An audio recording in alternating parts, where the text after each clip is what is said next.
rolling? Rolling. Okay. You just pull it back to cock it? Yeah. Did you get a plumber? Ready?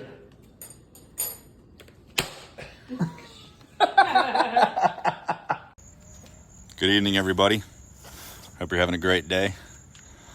Just another hot Florida day, and we're only preheating. Don't worry, just a salt gun.